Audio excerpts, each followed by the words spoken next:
Hello friends, welcome to my channel. প্রথমে bat করে Rajasthan Royals তোলে মাত্র 144 রান। ব্যাট হাতে রিয়ান পরাগ ছাড়া কেউ সেভাবে নজর কাটতে পারেনি। সেই রান তুলতে অসুবিধা হয়নি পাঞ্জাবের। সহজে জেতেন স্যাম করনের দল। 5 উইকেট হাত নিয়ে ম্যাচ জিতে যায় তারা। পাঞ্জাবের সামনে লক্ষ্য সহজ থাকলেও তা তুলতে 19তম ওভার পর্যন্ত খেলতে হয়। রাজস্থানের বোলাররা চাপে রেখেছিল করণদের। আবেশ খানে নিজের প্রথম ওভারে মাত্র 2 রান দিয়ে তুলে নেন রুশো এবং শশাঙ্ক সিংয়ের উইকেট। সেটাই পাঞ্জাবের কাছে বড় ধাক্কা ছিল, যা সামলে ম্যাচ জেতান জিতেশ শর্মা ও অধিনায়ক করণ। জস বাটলার টি-20 বিশ্বকাপ প্রস্তুতি নিতে দেশে ফিরে গিয়েছেন। ওপেনার জুটি বদলেছে রাজস্থানের। যশস্বী জসলের সঙ্গে ওপেন করতে নেমেছিল ইংল্যান্ডের টম ক্যাটমোর, কিন্তু ক্যাটমোর 23 বলে 18 রান করেন। রান পেল না যশস্বীও। তিনি 4 বলে 4 রান করে আউট হয়ে যান। টি-20 বিশ্বকাপের দলে ঘোষণার পর থেকে রানে নেই যশস্বীর ব্যাট।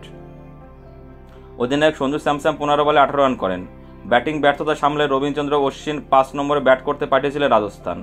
19 বলে 28 রান করে দলের মান রাখেন তিনি। অশ্বিনকে সঙ্গে নিয়ে ইনিংস গড়েছিলেন পরাগ। অসমের ঘরের ছেলে 34 বলে 48 রান করেন। শেষ ওভারে আউট হয়ে যান তিনি। হর্ষ প্যাটেলের ফুলটাচ বলে লাইন ফসকান পরাগ। বল পায়ে লাগে এলপিডব্লিউ হয়ে যান তিনি।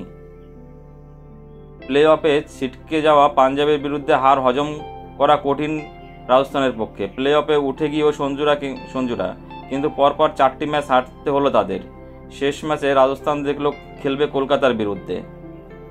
বন্ধুরা, তোমাদের কি মনে হয়, প্লে অফে 2 নাম্বার জায়গা নিতে পারবে রাজস্থান রয়্যালস? সেটাই এখন দেখার। পরপর 4টি ম্যাচ হেরে চাপে রয়েছে রাজস্থান। আর প্রথমে ওরা যেভাবে শুরু করেছিল, কিন্তু পরবর্তী ম্যাচ লিগের যত ম্যাচ পিছাচ্ছে ততই ওদের খেলা আস্তে আস্তে খারাপের দিকে যাচ্ছে। তবুও দেখা যাক পরবর্তী ম্যাচে সঞ্জু স্যামসন জ্বলে উঠতে পারে কিনা। কলকাতার বিরুদ্ধে নেক্সট ম্যাচে কি হয় সেই দিকে আমরা তাকিয়ে থাকবো।